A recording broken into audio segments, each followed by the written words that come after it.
Alafia, and welcome once again to the online IFA classroom. My name is David Graham. I also go by Awo Ifa Foray at the IFA Foundation International. And today's topic is going to be the Yoruba view of the universe. But before we jump into that, let me add a couple things. For those of you that are new, the online IFA classroom was set up as an online lecture hall, if you will, for the new person to the ancient African Ifa philosophy. And the classroom is very much geared to someone like myself that was born and raised in North America, had very little exposure to other cultures, and had little or no exposure to African culture. These videos will build on one another, meaning that if you come into this process, video number 5, I'm going under the assumption that you've seen videos 1 through 4. And so there'll be topics, language discussed in video 5 that you may not be familiar with if you're just jumping on board. So it's crucial that if you come in late in the process, that you take the time to go back and review the videos that you've missed so that you can be caught up with the material that we're discussing. Now, all that being said, in order to grasp the IFA philosophy, the IFA worldview, and therefore progress in whichever manner you wish, it's important that you understand the Yoruba view of the universe.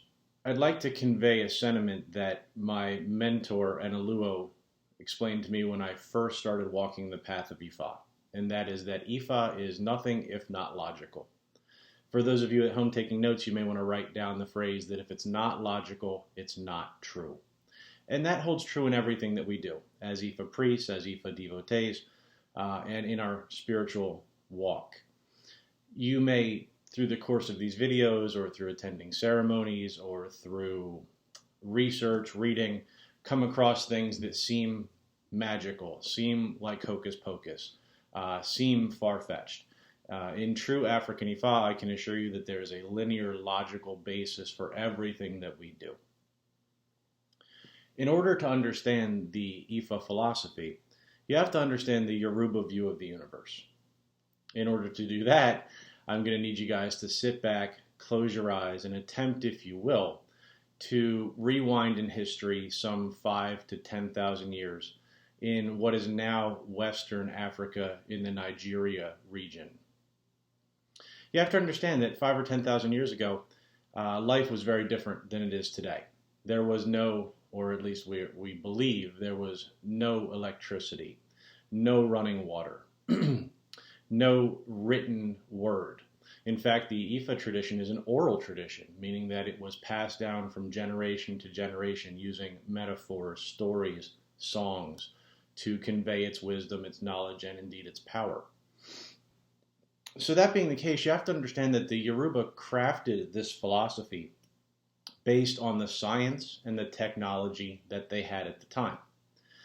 Now, we, of course, would look back at their science and technology and say that it was primitive, that it was undeveloped. And technologically, you might have an argument.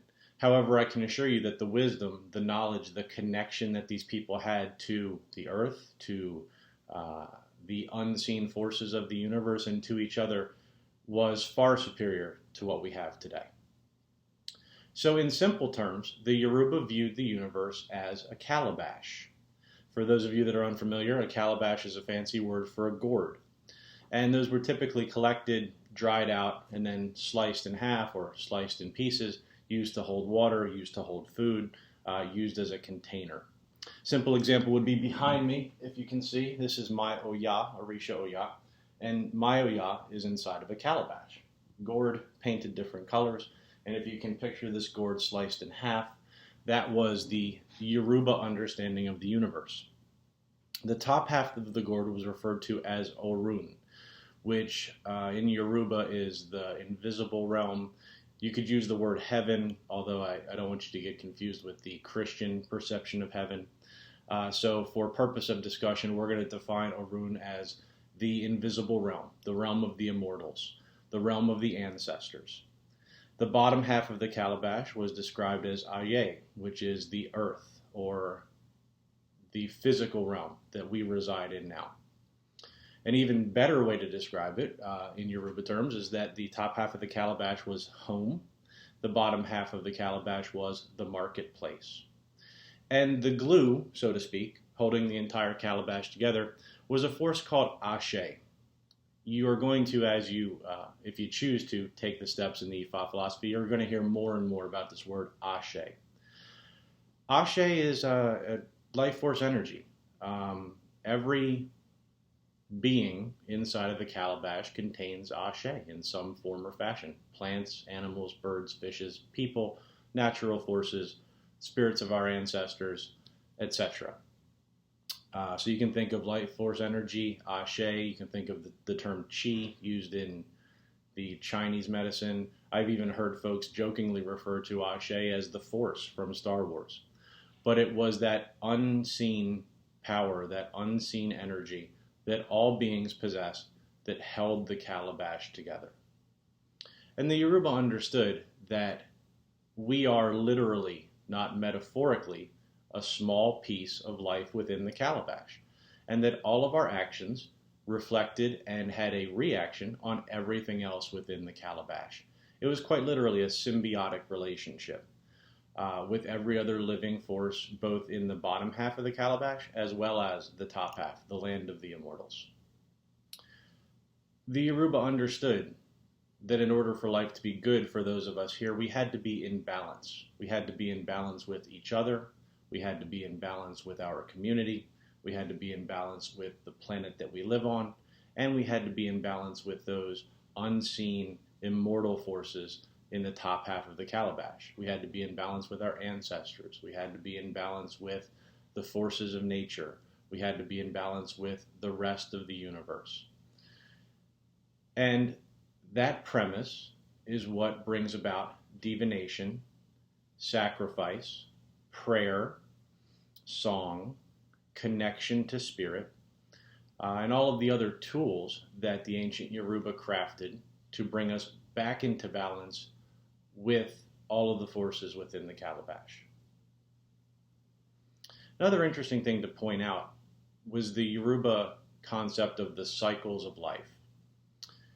The Yoruba understood some 5,000 to 10,000 years ago what science has now proven, and that is that matter is neither created nor destroyed. It simply changes forms. And the Yoruba clearly illustrate that in their mind, home was Orun, or heaven, the top half of the calabash. The land that we're in now, Ajay, the earth, was the marketplace, and that we were constantly in flux between home and the marketplace in a cycle of birth, life, death, and rebirth. And that our soul was neither created nor destroyed, it simply changed forms. We were born, we were sent down to the marketplace, we did our work, we hopefully accomplished our destiny here, and then we returned back home so that others behind us could come to the marketplace. And that we were literally, not metaphorically, reborn through our descendants, through our ancestors. Again, a concept science has now proven through the use of DNA and RNA research and technology.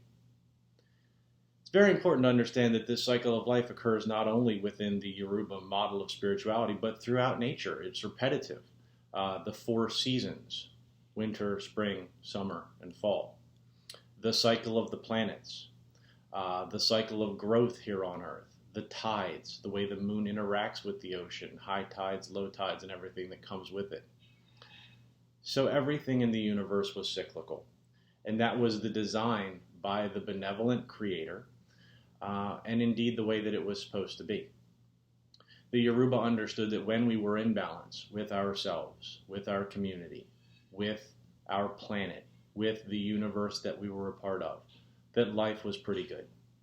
And that indeed the benevolent universe which we were a part of would provide everything that we needed for our health, our happiness, our spiritual development, and our growth, so that we can make life better for those around us and for those that would follow us.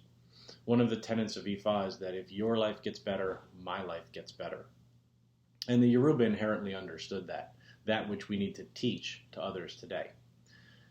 So the whole idea of the Yoruba philosophy, the Ifa philosophy that we practice, is to be in balance. Balance with ourself, balance with our family, balance with our community, balance with our planet, and that if we can accomplish that, then life gets better for us, and when it gets better for us, it gets better for the rest of the planet.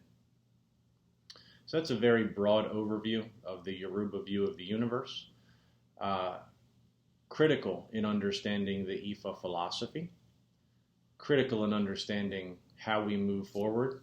And when we talk about things like ancestors, when we talk about Orisha, when we talk about divination, which are coming behind this, you have to understand them from the Yoruba worldview. The worldview created by the Yoruba people of what is now Nigeria, some 5,000 to 10,000 years ago, when the technology might have been behind where we are today, but certainly the wisdom, the knowledge, the understanding of the universe, the understanding of our place within it is far superior to that which we understand today. Think about it. Marinate on it. As always, you can email me with questions, ifafore@ifafoundation.org. That's ifafore@ifafoundation.org. Or you can email me directly through this channel. I would be happy to discuss it further.